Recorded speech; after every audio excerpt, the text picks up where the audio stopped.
kita melaksanakan. Kenapa ini? Yes, lanjut. Seperti misalnya pada saat siolatri begitu.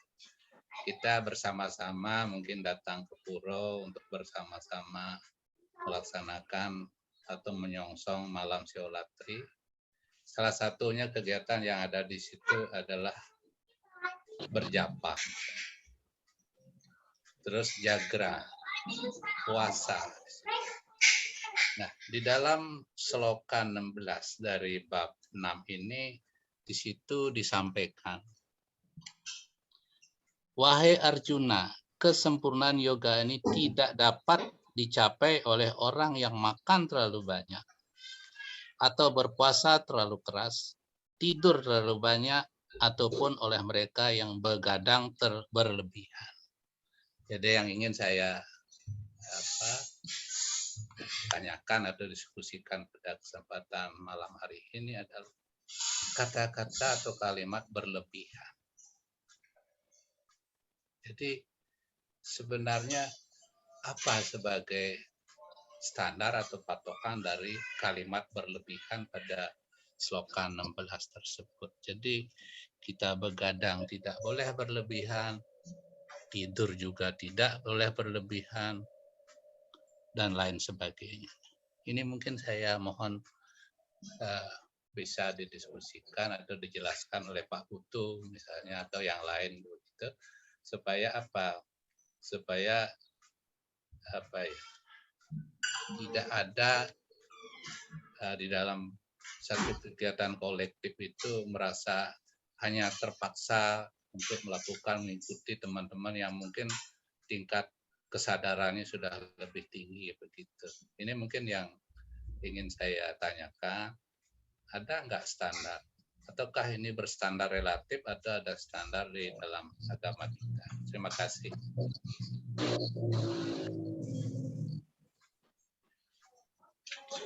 Silakan kalau ada yang ingin menanggapi.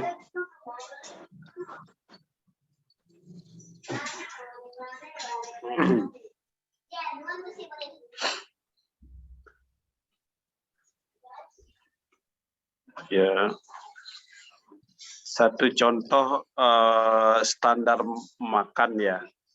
Makan saya dengan makan Pak Wayan pasti berbeda standarnya. Ya. Tidak mengacu pada ukuran gitu mungkin ya. Tapi mengacu pada rasa kenyang, ya kenyangnya seberapa gitu.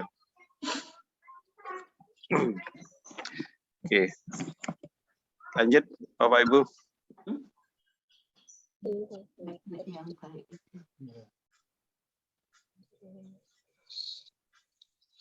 Ada istilah Jawa ya, istilah Jawa saya teringat itu, katanya makan sebelum lapar dan berhenti sebelum kenyang.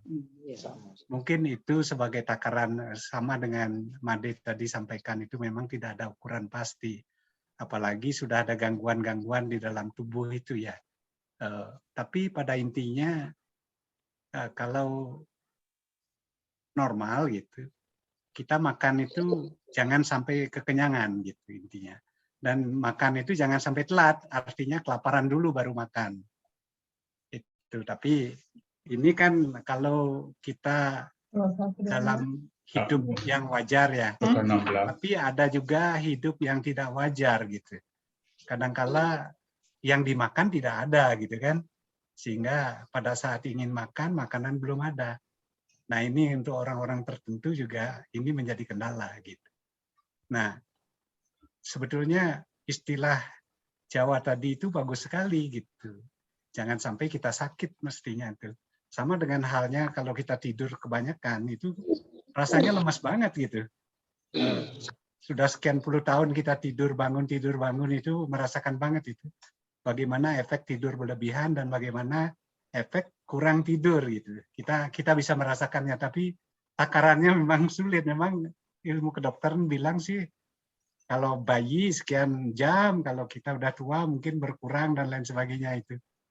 Nah ini mungkin ada takaran yang pastinya itu kayaknya sulit ya. Mungkin siapa yang bisa menjelaskan itu?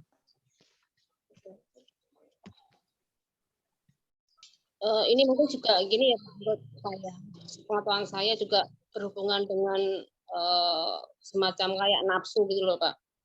Kan kayaknya kalau berlebihan kan istilahnya kan masih kurang, padahal secara standarnya kan kita sudah cukup, tapi kita merasa sebenarnya dari yang contoh yang sederhana kita tidur, sebenarnya kita udah istilahnya kita sudah cukup, kok ingin tidur lagi, karena nafsu kita yang bicara. Demikian juga dengan puasa, karena keasikan kita puasa, mungkin terasa enak, terasa tidak mengalami gangguan gimana, ingin puasa lagi, Nah, kemungkinan besar ini ada hubungannya dengan karma, kemungkinan. Demikian juga dengan begadang. Kayaknya asik banget begadang lah, kita belum ngantuk, belum ngapa, padahal sebenarnya kita sudah nggak bagus untuk takaran kita untuk begadang. Hanya kita menyadarkan diri dengan hal itu semua, sadari sekiranya sudah cukup, ya cukup kita hentikan. Jadi di saat itu pula kita bisa mengendalikan keinginan atau nafsu kita untuk tidak berkelanjutan. Kemungkinan seperti itu. Menurut saya, monggo.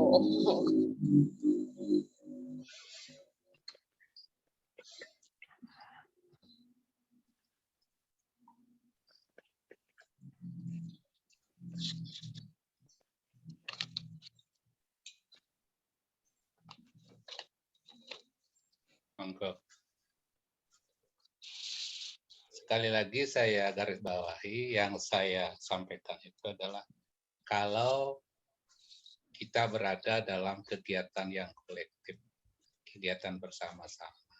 Kalau pribadi-pribadi mungkin yang disampaikan tadi ya. Jadi karena ini berurusan dengan keberhasilan sebuah yoga ya. Ada enggak kira-kira referensi apa yang dapat kita sebagai pegangan, ataukah kita memang dibebaskan? Memang agama Hindu kan bukan agama doktrin ya, kita dibebaskan menurut kemampuan kita masing-masing. Saya tidak tahu ini.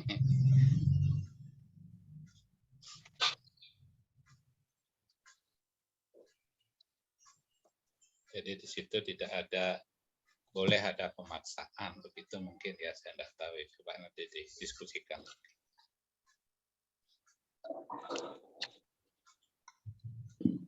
Mungkin Pak Wayan, di Sloka 38 dikatakan bahwa wahai Sri Krishna yang berlengan perkasa, gagal mencapai kemajuan duniawi dan menyimpang dari jalan pencapaian spiritual, yang berarti ia mendapat kegagalan di dalam jalan spiritual dan di jalan material. Lalu apakah orang seperti itu tidak mengalami kehancuran, bagaikan awan tercerai-beraikan? Berarti di sini kan tidak ada yang namanya istilahnya gagal ya, seorang yogi itu. Pasti dia akan mencapai, cuma kapan kan itu, tercapainya kapan, apakah kelahiran sekarang atau kelahiran berikutnya. Jadi dia mempunyai tabungan lah, setiap kelahiran dia mempunyai tabungan karma. Mempunyai tabungan karma. Kelahiran keberapanya dia akan mencapai bersatu dengan Tuhan. Apakah enggak seperti itu? Monggo, yang lain dulu.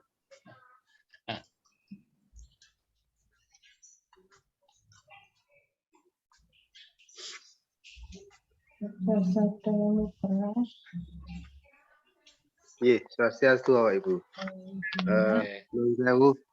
Barangkali saya juga berpendapat yang pertama lebih kepada pengendalian diri ya. Saya rasa begitu. Jadi yang di bab 6 ini berkaitan dengan dituntun kita ini untuk bermeditasi begitu. Jadi kalau tidak salah di dalam kehidupan sehari-hari pun kita ini diharapkan untuk selalu bermeditasi. Nah, terkait dengan apa yang disampaikan Pak Wayan tadi, saya rasa prinsipnya ada di pengendalian diri. Bagaimana supaya kita bisa pada satu irama yang pas demikian. Tentu berukuran atau kembali kepada masing-masing pribadi. Yang pasti pengendalian diri di masing-masing pribadi itulah yang harus diterapkan. Baik itu dalam ketika menjalankan kegiatan bersama-sama, baik itu puasa, baik itu makanannya, dan lain-lain sebagainya. Dan juga secara lebih lagi barangkali kita diberikan satu kebebasan yang sangat luar biasa oleh beliau, oleh Sri Krishna. Lakukan sesuai dengan kemampuanmu, lakukan sesuai dengan berpengendalian sesuai apa yang kamu bisa lakukan. Saya kira pendapat saya begitu, Pak Wayan. Terima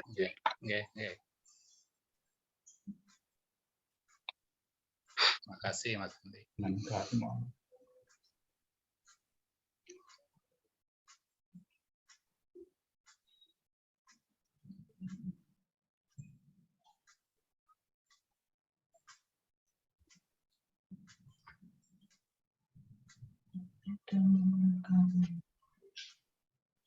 Pak Made di masing-masing. Tergantung kondisi orang masing-masing. Artinya dia tidak akan gagal lah. Mungkin Pak Putu dipersilakan. Enggak akan gagal. Hanya mencapai tingkat tertentu.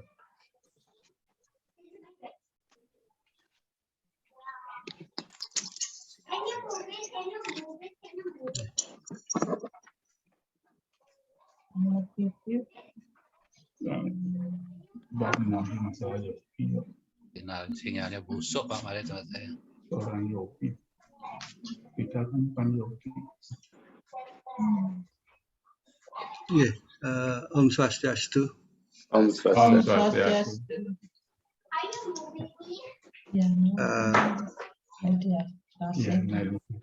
Ya, jadi bab 6 ini penguatan praktek bab 5. Jadi pada bab 5 karma samnyasa yoga yang kemarin kita diskusikan, bagaimana mempraktekkan yoga melalui karma, ya, melalui tindakan gitu. Nah, yang bebas dari keterikatan itu poin pokok dari karma samnyasa yoga yang di bab 5. Nah, kemudian bab 6 ini memberikan penguatan untuk melaksanakan pembebasan dari keterikatan dalam sebuah ajaran yang disebut dhyana yoga. Ya. Dhyana yoga itu adalah proses kontemplasi, ya, proses samadhi. Jadi proses kontemplasi, proses samadhi,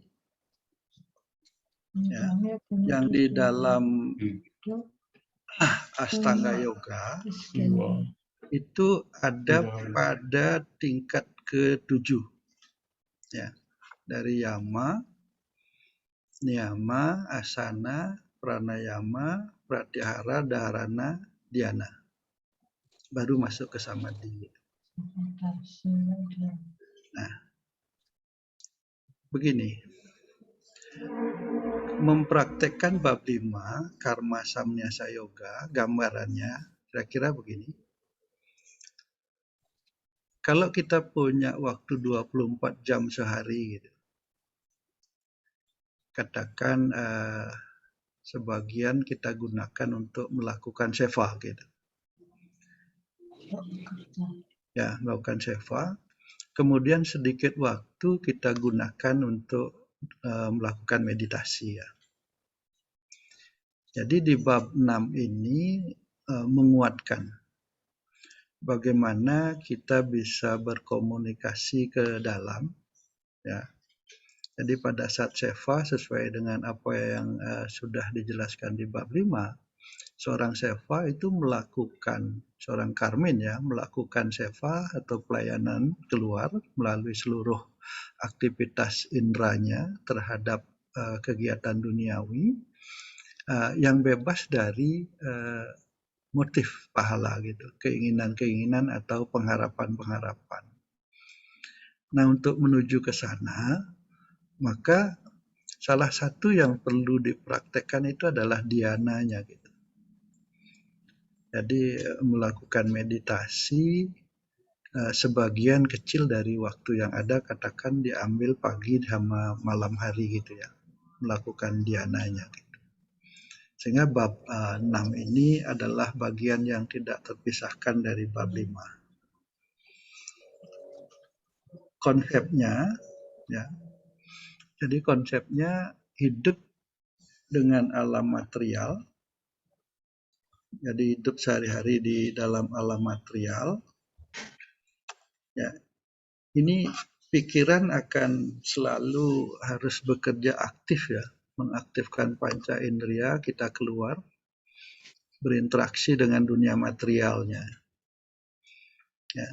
Nah, umumnya kita akan menggunakan waktu yang lebih banyak untuk kepentingan itu. Gitu. Katakan kalau meditasi 30 menit pagi dan pada malam hari kira-kira hanya 1 jam ya. Kita akan bisa memanfaatkan waktu untuk melakukan dhyana itu. Ya, jadi pandangan ke dalam pada saat aktivitas duniawi, pandangan diarahkan keluar, ya, pikiran diarahkan keluar. Jadi bisa digambarkan kira-kira seperti ini. Ya. Nah, kita mulai dari sini pemahamannya. Pada saat melakukan karma, samnyasa yoga, pikiran mengarah keluar, menggerakkan stula sarira. Di sini ada 5 indria kita. Ada mata, telinga, hidung, lidah, dan kulit ya. Dan ada pancatan matranya yang menyebabkan kelima indria itu berfungsi. Rupa tan matra, sabda tan matra, ganda tan matra, kemudian rasa dan sparsa. Itu yang menyebabkan berfungsi sehingga kita bisa berinteraksi dengan dunia luar ya, menggunakan panca indera dan juga panca karma indera kita gitu. Ada tangan, kaki, mulut, anus, dan alat vital. Nah, fungsi ini bekerja atas pikiran gitu, yang ada pada sukma sarira dan dituntun oleh kecerdasan budi untuk mengatur, mengendalikan ahamkara atau ego kita. Nah, pada saat melakukan dhyana, itu ada proses mengarah ke antakarana sarira. Bagaimana pikiran dipusatkan ke dalam, ke aku yang sejati, kepada sang diri yang sejati, melalui meditasi. Nah, melalui meditasi. Nah, dhyana pada bab 6 itu bermainnya di sini. Jadi arah pikiran menuju ke dalam.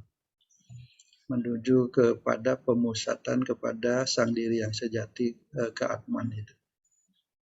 Ya. Dalam proses ini mengikis ahamkara, jadi pikiran terpusat ini.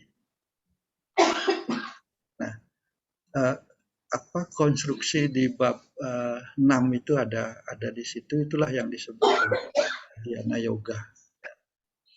Jadi pemusatan diri samadhi ke dalam, berdialog dengan sang diri yang sejati.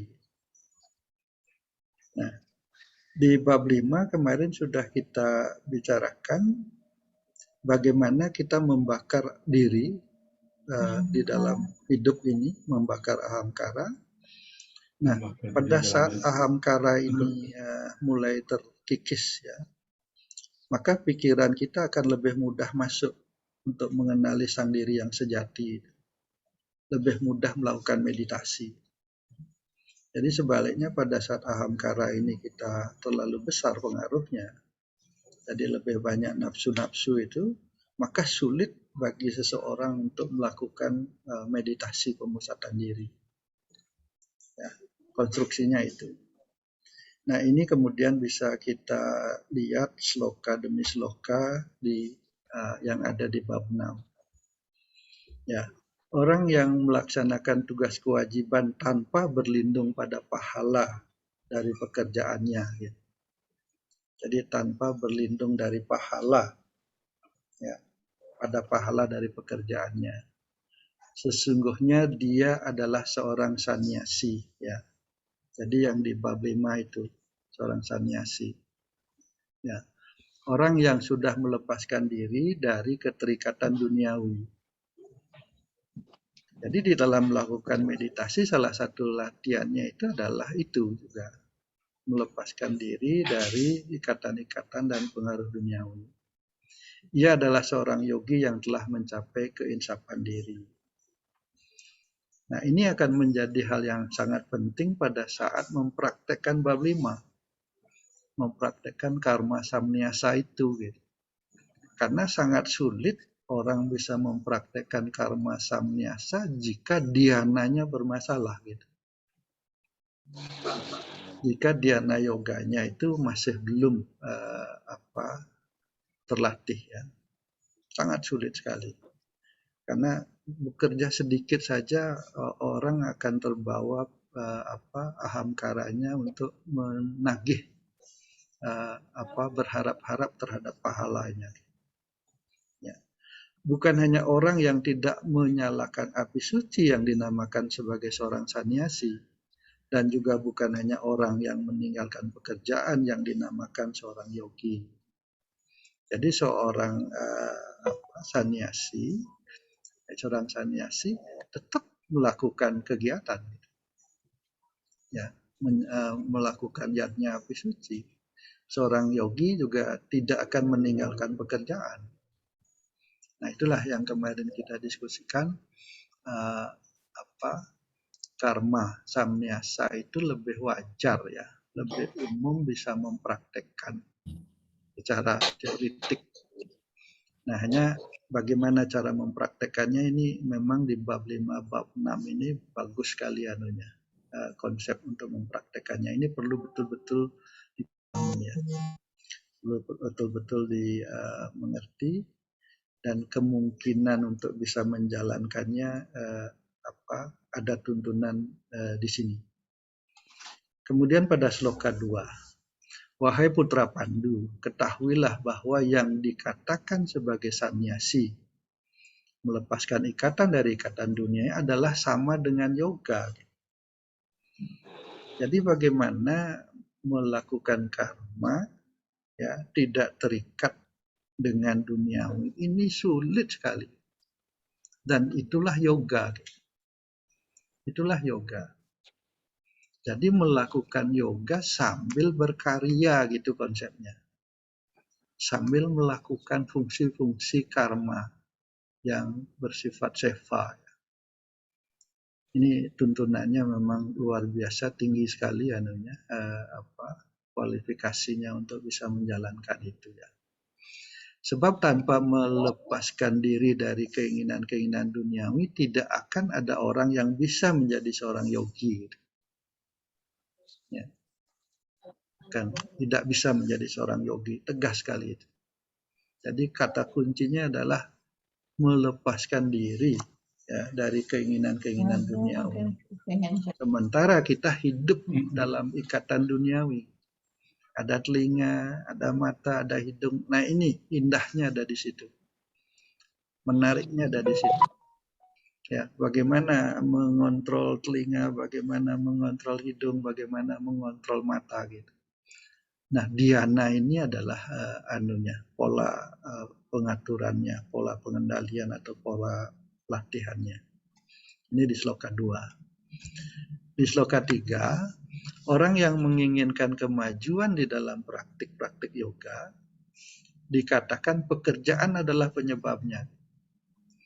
Jadi praktik-praktik yoga untuk bisa meninggalkan ikatan-ikatan duniawi, cobalah praktekkan di dalam dunia kerja, gitu, di dalam pekerjaan sehari-hari. Itu di situ lapangan berlatihnya.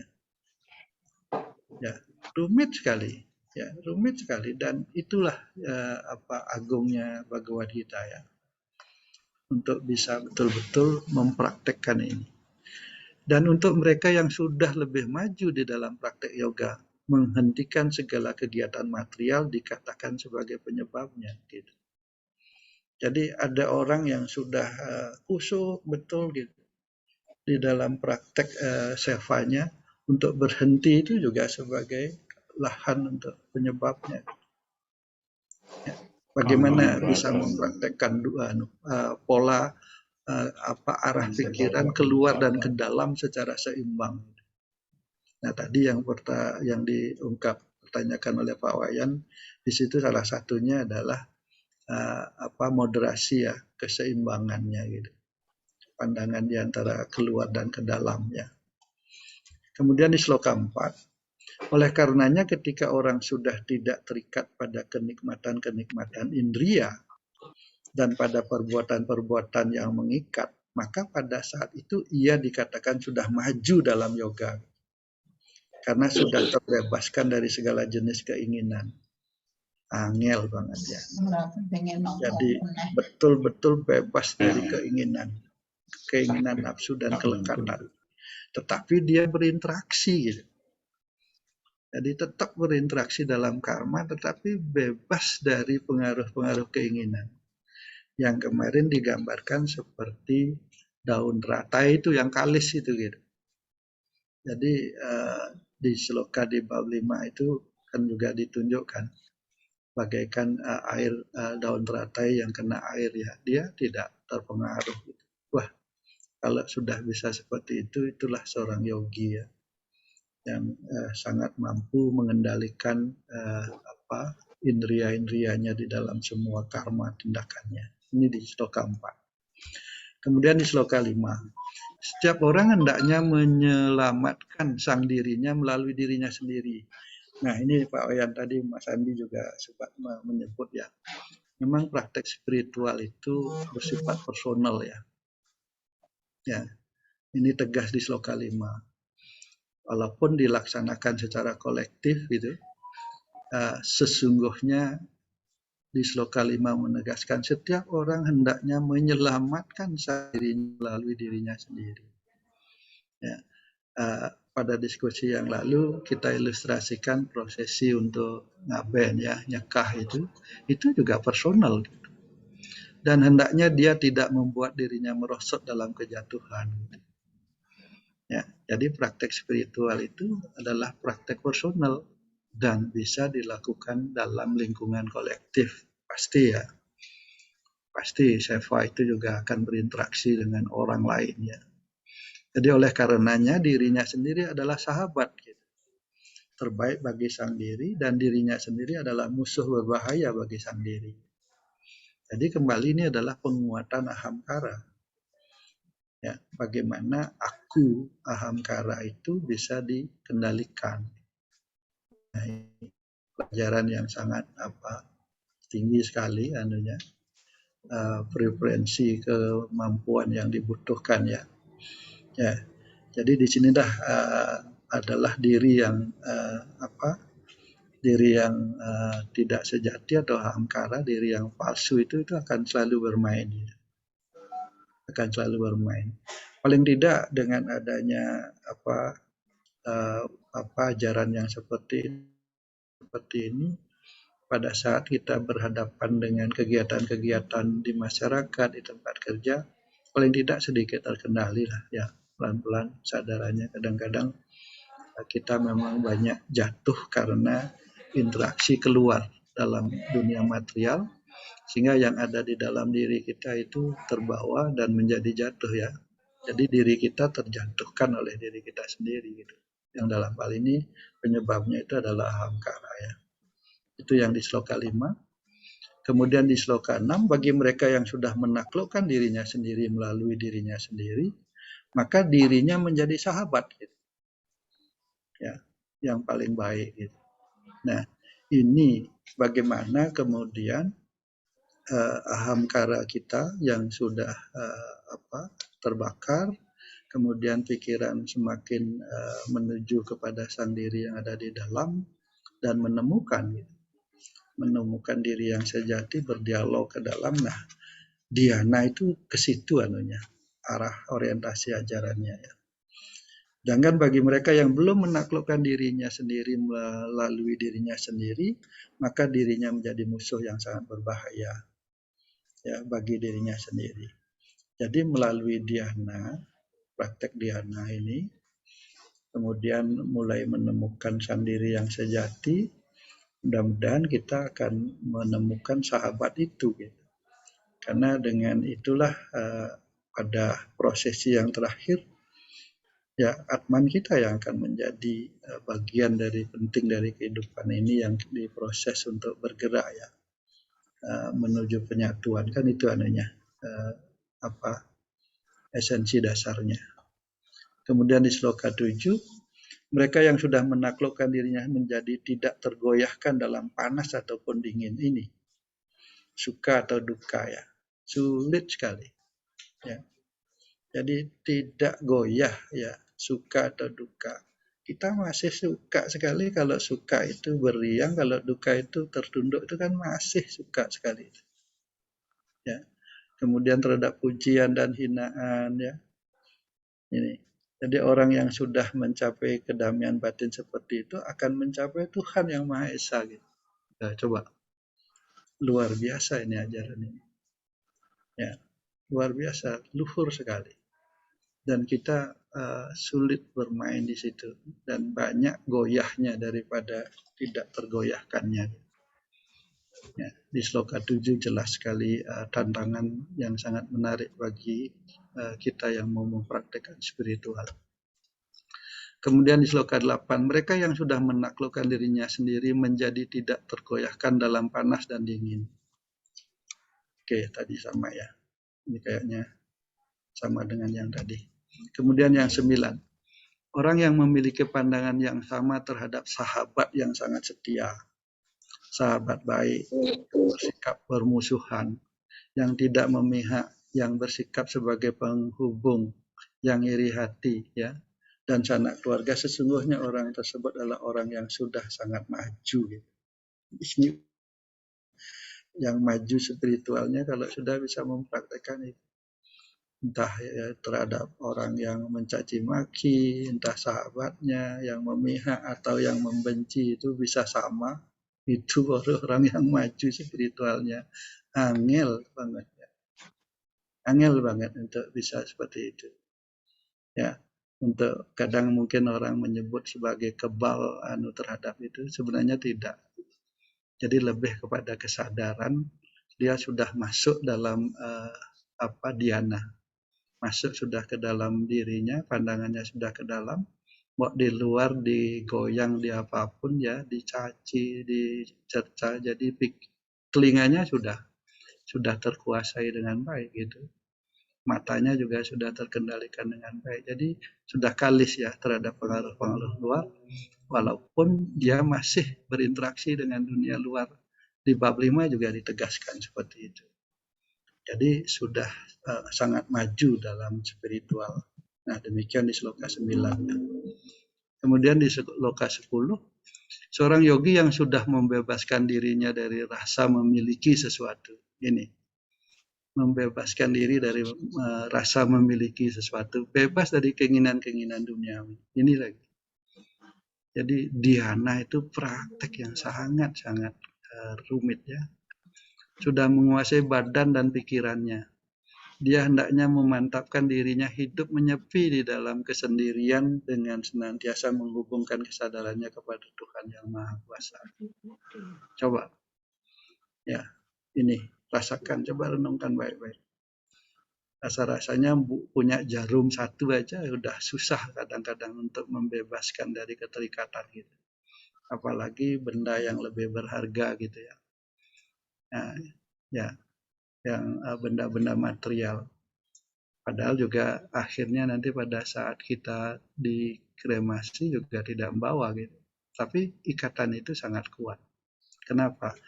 Itu yang sebagai tanda bahwa hidup kita memang masih bergerak ke kiri, ke arah keluar gitu.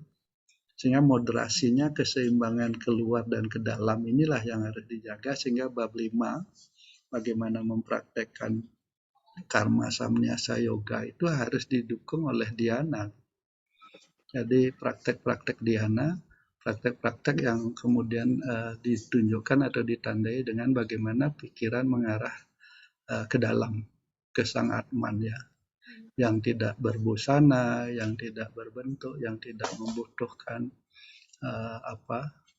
materi, tapi ada di dalam badan yang membutuhkan materi duniawi. Nah, kesadaran itu jelas sekali ini diajarkan di bab 5 dan bab 6. Sloka 11, jadi untuk menuju ke situ pilih tempat yang bersih dan suci. Nah, inilah pentingnya kita punya tempat khusus ya.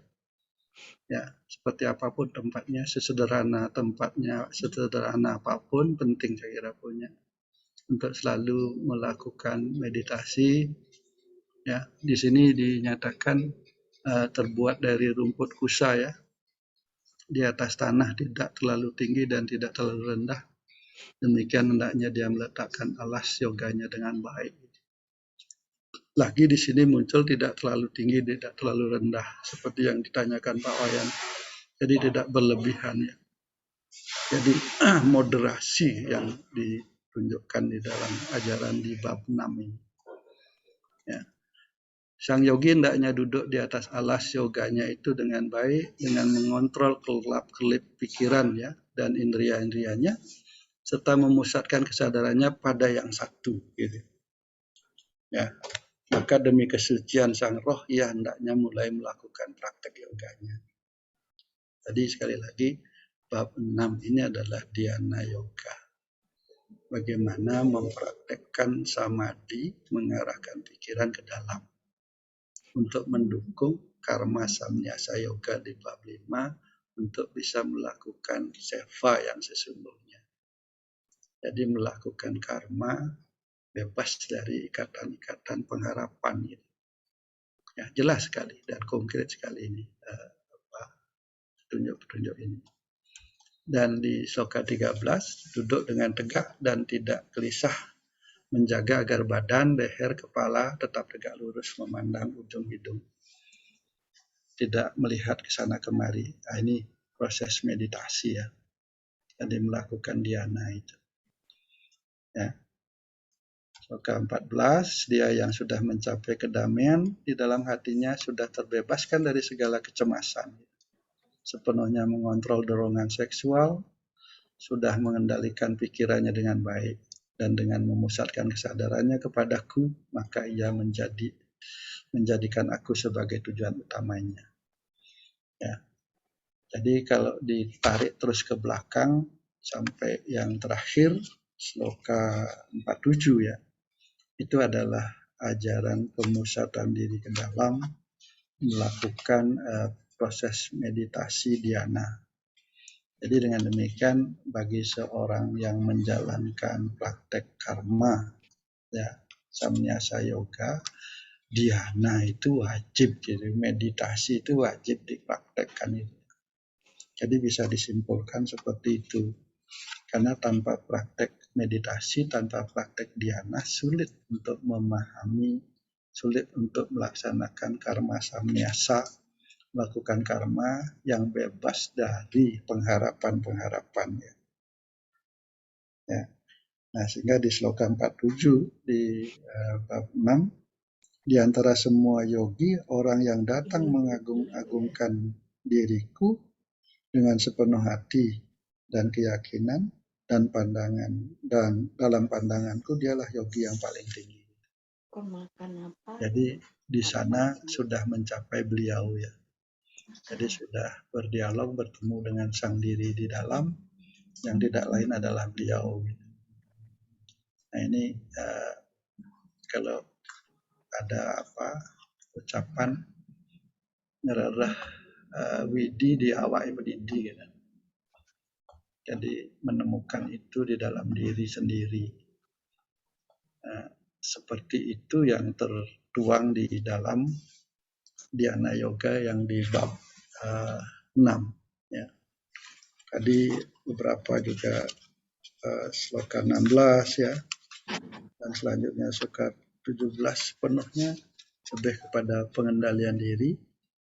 Jadi pada bab ini sangat jelas dikatakan bahwa praktek spiritual itu bersifat personal, ya, dan pencariannya itu dan menemukannya itu seperti kita membuat pakaian, ya, harus ngukur diri sendiri gitu.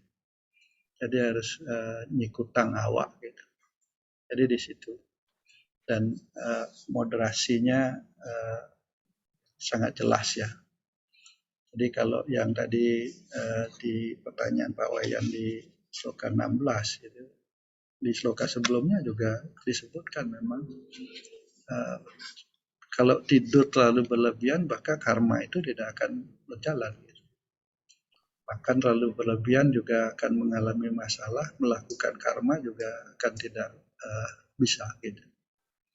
Sehingga yang dianjurkan adalah keseimbangan ya, keharmonisan ya, ketepatan gitu. Nah, mencari tepatnya itu dah ukurannya lebih kepada diri orang itu masing-masing. Nah, persoalannya adalah kesulitan untuk mencari ukuran pada diri sendiri gitu. Yang sulit kadang-kadang itu untuk menemukan ukurannya masing-masing seperti apa. Okay. Yang kira nyambung sloka bab 5 dengan bab 6 itu rangkaiannya seperti itu. Jadi konstelasi nyambungnya di situ ya. Jadi tanpa dhyana untuk melaksanakan karma samnyasa itu masih sangat sulit ya. Jadi dengan dhyana, dengan meditasi, maka nanti karma samnyasanya akan lebih mudah dijalankan atau dilaksanakan karena sudah ada praktek yang ke dalam diri, pemusatan dalam meditasinya. Nike yang cobaan saya pahami rangkaiannya di antara bab 5 dan bab 6. Nggih, kanten untuk semua Bapak Wayan, Pak Budiaman, Pak Ketut ya. Bu Said, Pak Andi dan Pak Madi. Nggih. Bersukmo Prof Panji. Nggih, terus kanten. Berkaitan dengan meditasi ini kira-kira yang baik itu seperti apa ya, Prof Putu? Apakah dalam meditasi itu kita hanya diam kemudian introspeksi diri gitu untuk mengenal diri sendiri, misalnya melakukan SWOT gitu ya, semacam SWOT analysis itu, atau kita melakukan baiknya melakukan japa ya, japa entah mengagungkan nama Siwa, Rama dan lain sebagainya, atau lebih kepada introspeksi diri, arahnya tadi yang saya sampaikan itu, apakah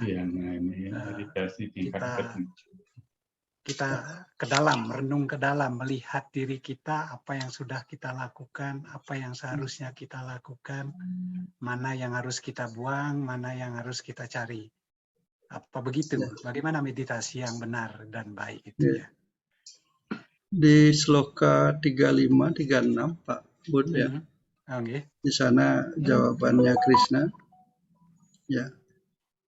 Jadi di sana antara yoga dan meditasi. Pengendalian pikiran ya. Dhyana itu termasuk. Jadi usaha untuk mengendalikan pikiran itu poin meditasi. Mereka yang tidak mengendalikan pikirannya tidak mungkin mencapai keberhasilan di dalam yoga. Betul. Jadi pengendalian pikiran, pengarahan pikiran, pemusatan pikiran yang arahnya ke dalam. Lebih ke dalam diri ya. Ke dalam ya.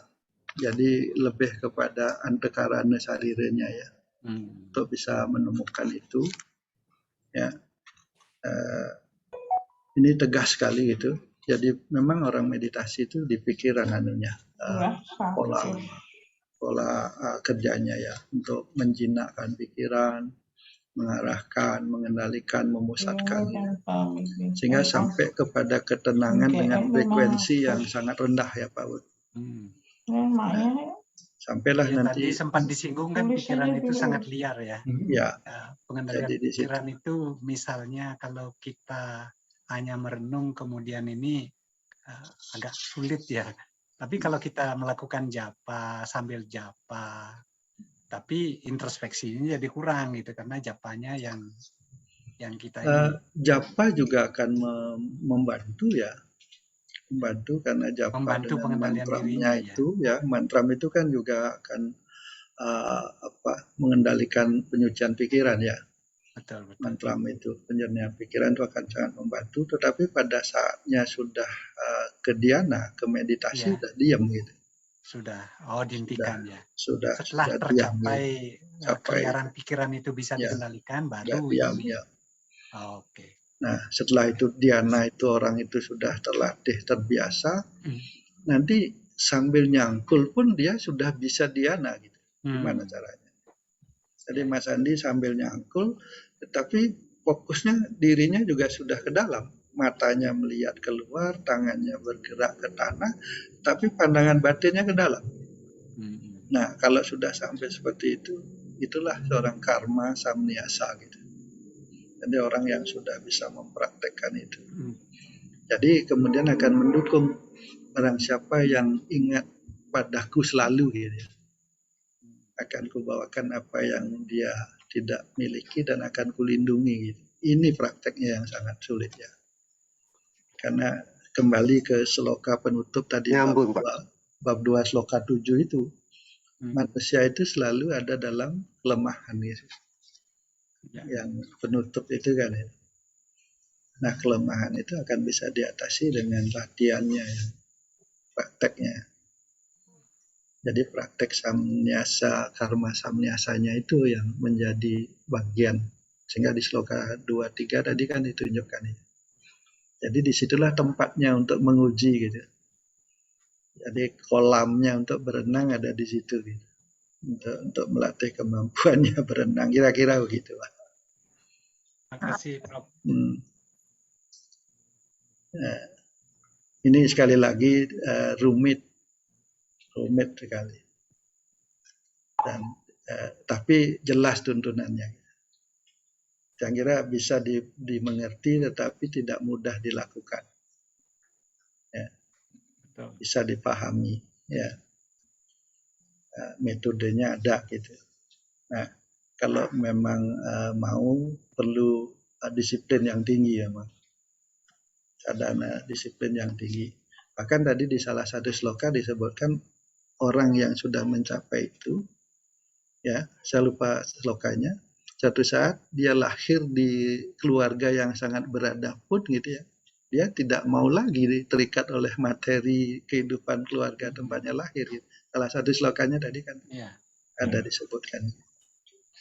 Kalau sudah mencapai kesadaran spiritual yang untuk penyucian dirinya gitu. Nah ini bertapa di keramaian gitu ya. Nah, yogi melakukan yoga di dunia material. Kenten kira-kira Pak. Tapi yang ingin menunjukkan sambungan antara bab 5 dan bab 6 itu kan pentingnya di situ. Koneksinya itu. Konektivitasnya itu penting saya kira untuk dipahami. Jadi tidak terpisah ya. Iya, Apakah enggak karma dulu baru dhyana? Kita kan harus berkarma dulu supaya dhyananya jadi bagus, ya. Pemusatan pikirannya. Memang di bab 5 kan karma samnyasa, Ya. Karma samnyasa, dan itu memang lebih banyak ruang waktunya. Kalau dhananya meditasinya sehari katakanlah 1 jam paling lama ya, pagi sekali, malam sekali gitu ya. Kemudian waktu yang lain kan lebih banyak untuk berkarma, untuk Kan itu maksudnya, Ya. Ya. Maksudnya kalau kita berbuat karma yang baik, dhananya pun akan lebih bagus. Gitu. Kalau jujuk-jujuk kita ke dhyana, ke semedi, itu kan kelihatannya mustahil tanpa ditunjang oleh karma. Nggak bisa begitu, Bli. Jadi tadi kan konstelasinya di tengah itu pikiran ya. Pikiran, budi, ahamkara. Kemudian keluar menjadi tindakan ya. Iya, karma. Jadi tindakan karma. Kemudian ke dalam menjadi dhyana ya. Iya. Bangun saat meditasinya gitu. Ini kalau bagi pergerakan pasti keluar dulu. Kebanyakan prosesnya keluar dulu, belakangan baru ke dalam gitu ya. Ya gitulah maksudnya. Maksudnya kita berkarma dulu. Secara alaminya begitu. Ya, berkarma dulu, otomatis dhananya akan bagus. Keluar dulu, kemudian cuman ke dalamnya, kalau kadang-kadang juga orang lupa ke dalamnya gitu. Lebih habis waktunya keluar gitu. Nah, penyeimbangannya untuk keluar dan ke dalam ini bab 5, bab 6 itu di situ adanya. Kunci ajarannya.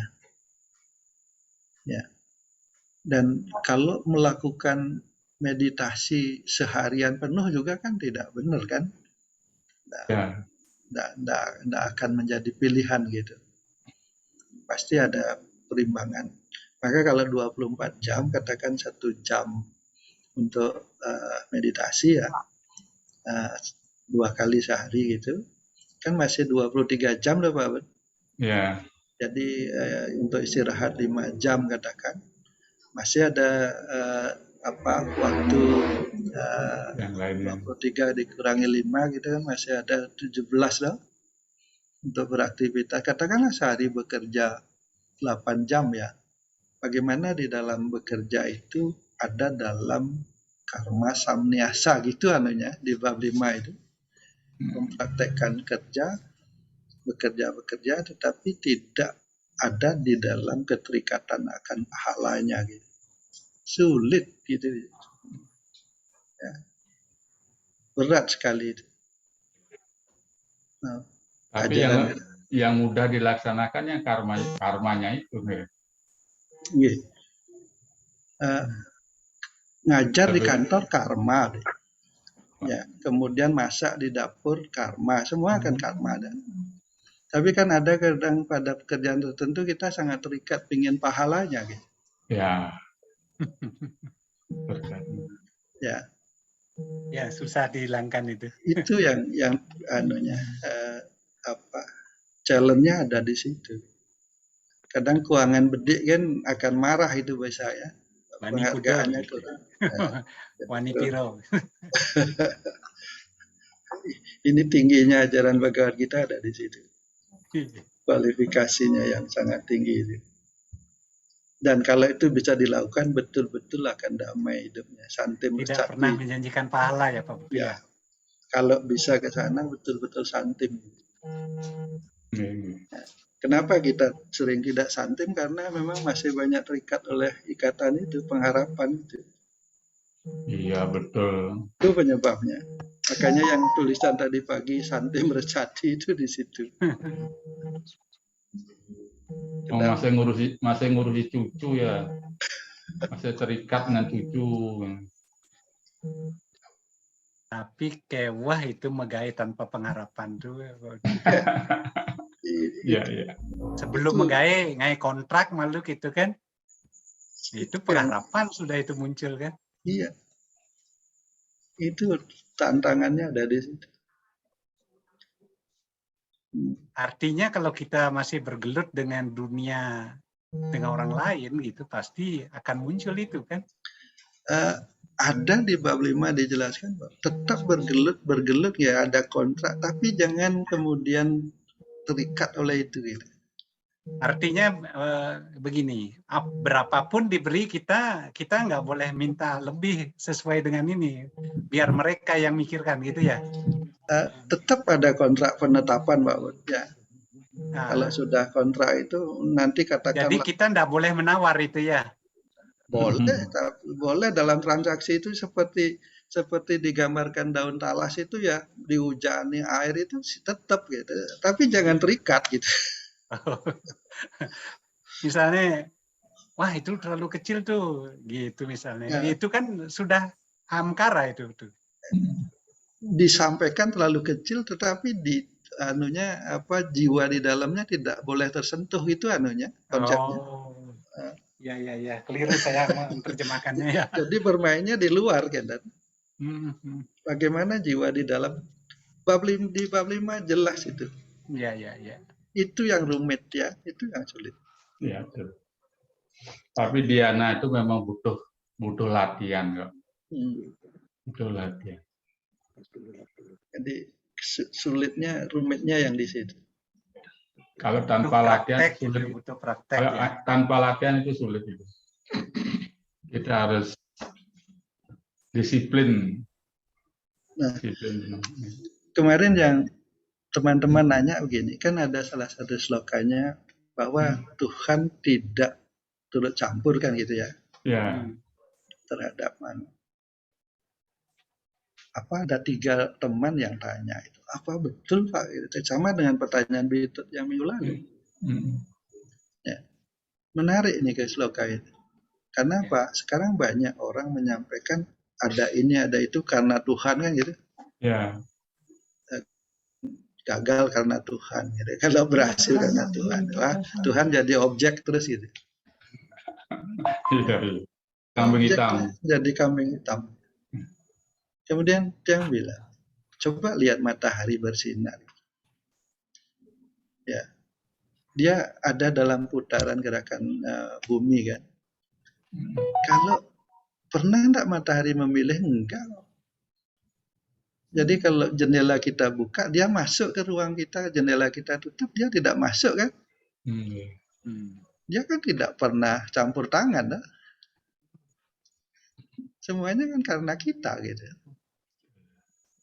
Tidak pernah campur tangan. Beliau nggak pernah campur tangan. Beliau hanya sebagai penyedia di alam. Secara alamnya beliau akan bekerja saja. Kita maunya apa? Jadi apa yang terjadi dalam diri kita sendiri yang menyebabkan, bukan campur tangan beliau. Kan di bab 5 jelas itu. Beliau nggak pernah campur tangan. Tapi umumnya orang mengatakan ini karena Tuhan, gagal karena Tuhan, lalu Tuhan jadi objek itu. Karena mereka mungkin beranggap bahwa Tuhan itu segala-galanya. Ya memang benar segala-galanya, tapi kan bukan itu yang dimaksud. Bukan itu. Segala-galanya. Segala-galanya bukan itu yang dimaksud. Nah, ini yang senang ya. Mungkin nanti kalau ada dialog dengan teman-teman kita yang beda, bukan Hindu, kita Hindu punya pandangan ya. Yang berbeda ya, terhadap hal-hal yang seperti itu.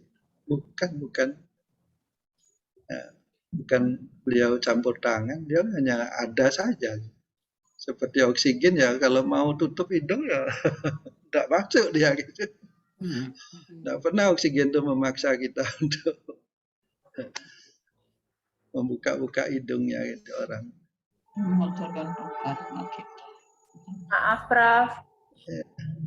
Tadi itu di awal yang disampaikan tentang sloka yang nggak boleh terlalu banyak makan berlebihan, itu kayaknya yang saya merasakan itu memang benar sekali. Kalau apa-apa serba berlebihan itu kurang baik juga untuk kesehatan. Terus kalau kita mulai mungkin meditasi kita melakukan berjapa gitu, kalau apa-apa berlebihan, mungkin makan berlebihan itu konsentrasinya jadi nggak bisa jadi konsentrasi, benar-benar konsentrasi, jadi kayak terganggu kalau terlalu banyak makan itu. mungkin jadi ngantuk atau jadi kekenyangan kan jadi ngantuk seperti itu. Jadi memang pas sekali yang sampaikan di kitab suci itu, kita apa-apa itu harus yang sesuai porsi kita, nggak boleh berlebihan, itu memang benar. Dan kalau kita sudah bisa apa-apa itu sudah pas, kita mulai kesadaran kita itu mudah konsentrasi, jadi lebih meningkatkan spiritual, itu lebih dipermudah jalannya kayaknya. Seperti itu, nggih, Prof. Memang begitu ya. Sedang mencari ukuran dan mengendalikan itu nafsu ya. Mengendalikan keinginan, gitu, keseimbangan itu ya. Ya, itulah yang tadi disebut itu bersifat personal ya. Bersifat personal sekali. Jadi kapasitas, katakan narik nafas saja, tiap orang kapasitas paru-parunya beda-beda gitu. Jadi dia harus bisa menyesuaikan. Nggak bisa tarik nafas banyak ya. Jadi udah, saya kira itu harmonisasi ya, keseimbangan itu yang penting. Ya. Kalau nggak berlebihan juga di badan juga lebih sehat seperti itu. Itu juga mengingatkan jangan sampai ada orang menyiksa diri gitu, hanya mau mencari Tuhan katanya menyiksa diri gitu. Apa pendam? Ya. Vegetariannya masih bisa diri ya. Ya enggak. Kenten kira-kira nih kita yang juga meraba-raba kok ya. Jadi ya. Pak Putu, kalau vegetarian itu termasuk menyiksa diri enggak ya?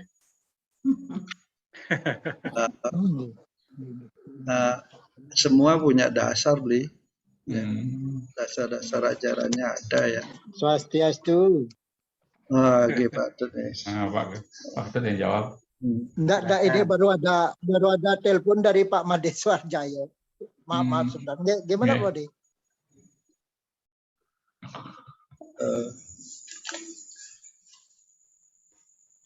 Vegan itu termasuk menyiksa diri enggak? Enggak, Bli. Nanti ada orang yang kalau sudah pilih ya enggak. Punya dasarnya masing-masing ya. Dan atas kemauannya sendiri. Pilihan kan. Nah, gini. Enggak ada yang memaksa. Gini, di sini juga jelas ya bagaimana di bab 6 juga ada, bab 5 juga ada. Seorang yogi sudah mencapai yang tertinggi kalau bisa melihat ya Atman yang sama pada seluruh ciptaan Tuhan. Ya. Nah itu di situ. Tapi apakah orang tidak boleh memati-mati, kan itu pertanyaannya. Kan itu pertanyaannya. Kemudian apakah Tuhan ikut campur dalam hidup dan matinya atau kematian makhluk gitu ya? Nyamuk misalnya. Nah, nyamuk misalnya. Nah, dia juga sekarang kalau dicari nyamuk mikir ya, kalau ngikut. Tadinya sih cepat banget plak gitu ya. Dikata usah gitu. Masih mencari ini yang kayak apa sih yang benar ya, gitu ya. Masih mencari gitu. Apa membiarkan digigit ya. Digigit atau dikeplak gitu ya. Masih mencari-cari itu terhadap hal seperti itu. Nah, bagi orang yang sudah mempraktekkan disiplin itu, semut aja dihindari untuk diinjak gitu ya. Sangat ketat sekali prakteknya ya, melakukan hal-hal untuk ahimsa gitu. Tapi apakah bisa semua orang seperti itu? Kira-kira juga tidak ya. Tidak bisa semua orang mempraktekkan itu. Kembali akhirnya pilihan gitu. Pilihan-pilihan. Nah, sekarang pertanyaannya, bisa enggak ngeplak nyamuk tetapi tidak marah gitu ya. Tidak karena marah. Kemarahannya di dalam itu anunya. atau membunuh ayam itu dengan tidak marah tetapi untuk persembahan. Tapi nanti balik lagi, mau enggak kamu dibunuh dijadikan candu kalau ayamnya bicara bisa begitu gimana? Itu lagi kadang-kadang yang Iya, iya. kalau ayamnya sendiri bisa bilang seperti itu dibalik mau enggak? Gitu. Ya, yang pernah dapat pertanyaan itu juga. Agak sulit juga Sulit menjawabnya. karena di rumah upacara kan memati-mati juga kan. Iya. Dengan Ayam pengharapan dari dia dikasih upacara untuk meningkat lagi anunya statusnya gitu. Siapa yang jamin gitu? Itu lagi itu agak rumit ya. Tapi Prof Putu, saya pernah ada pengalaman itu loh, Pak. Kan waktu goreng ikan itu, ikannya kan sebelum dicemplungin kan masih mulutnya tertutup. Setelah dicemplungin ke minyak panas kan mulutnya langsung terbuka gitu. Saya kok merasakan ikannya itu pas mulutnya terbuka itu, saya menerjemahkannya itu, aduh sakit seperti itu. Jadi saya malah jadi kayak nangis lihat ikannya itu loh. Kayak teriak-teriak sakit seperti itu. Menerjemahkannya seperti itu. Ya itu bisa saja itu opini pikirannya ya. Ya.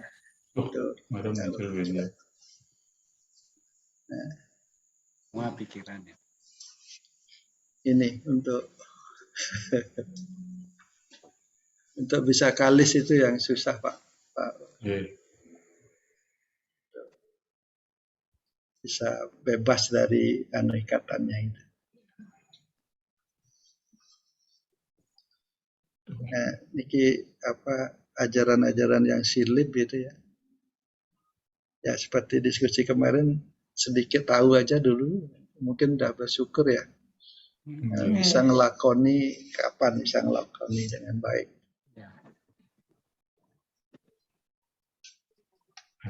Asal tidak hanya sekedar ilmu pengetahuan, perlu praktek. Iya. Praktek ya.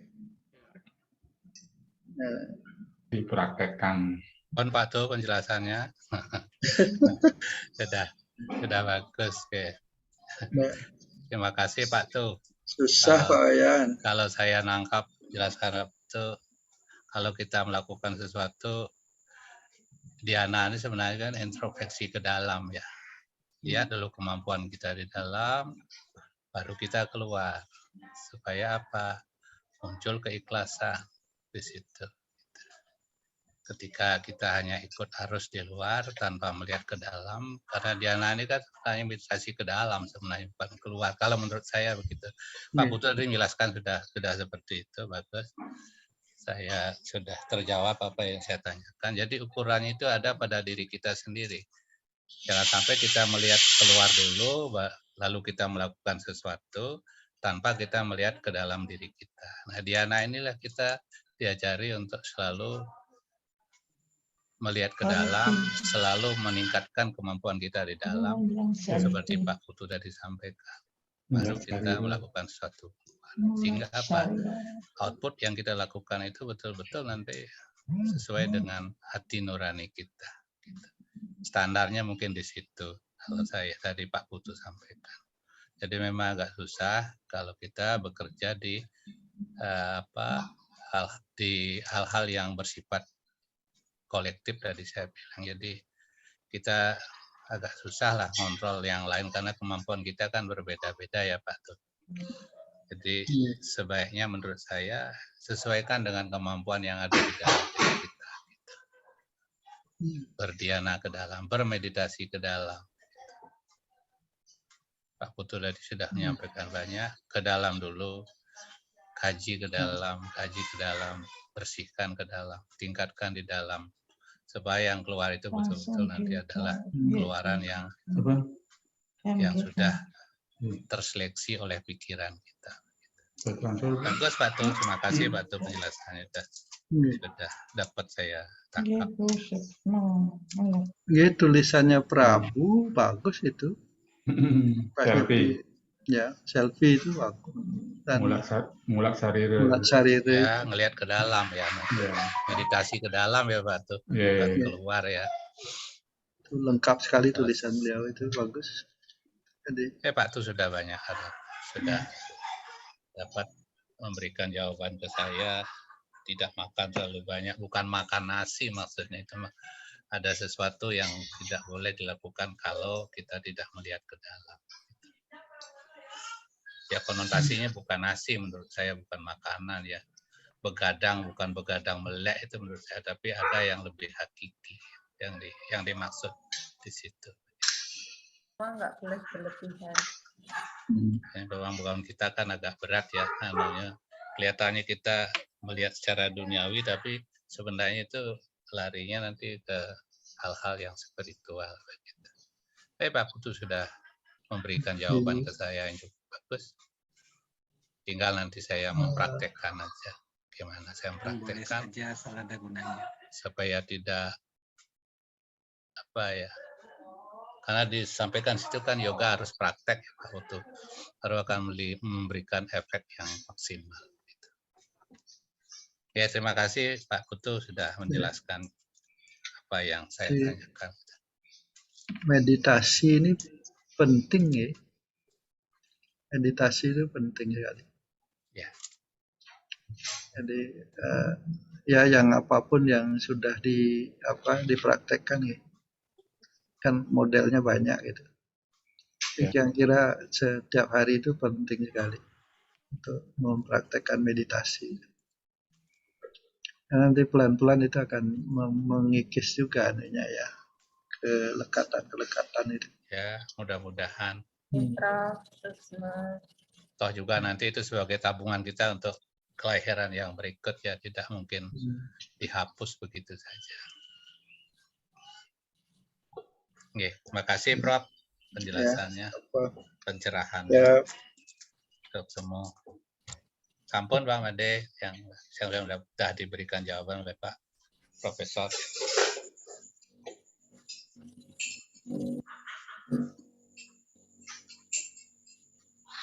Cukup Pak Made? Ya, cukup.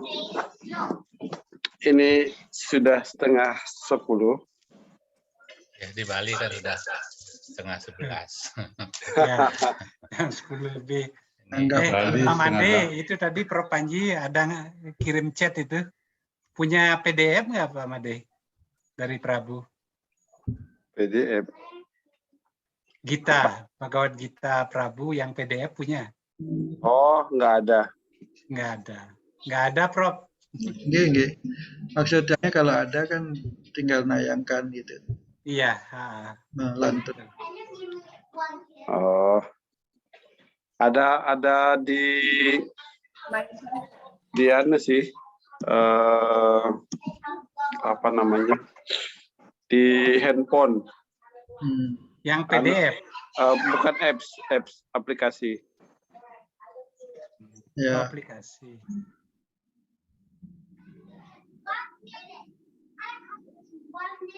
Oke.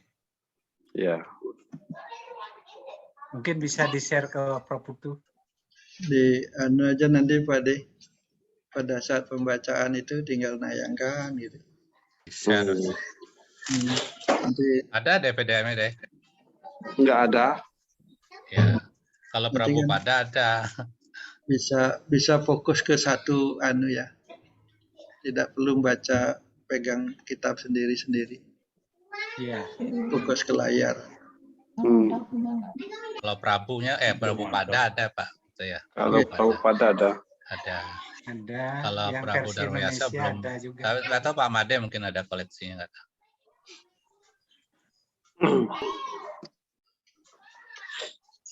Tanya Prabu Pak Made. Tanya Prabu ada nggak yang PDF? Kayaknya nggak di publish gitu. Oh. Karena masih jualan bukunya. Oh iya. Masih perbaikan juga. Ya. Ya, mari kita tutup dengan Santi Mantram.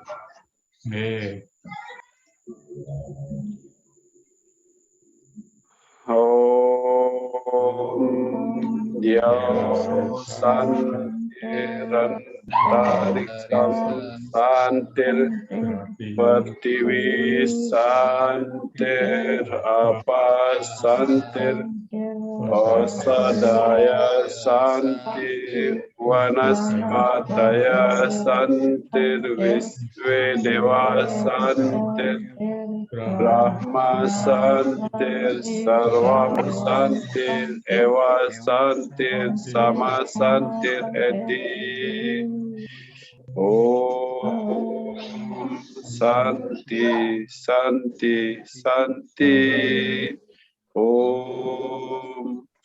Ya Tuhan yang Maha Esa, anugerahkanlah kedamaian damai di bumi, damai di air, damai pada tumbuh-tumbuhan, damai pada pepohonan, damai bagi para dewata, damailah Brahma, damailah alam semesta. Semoga kedamaian senantiasa datang kepada kami.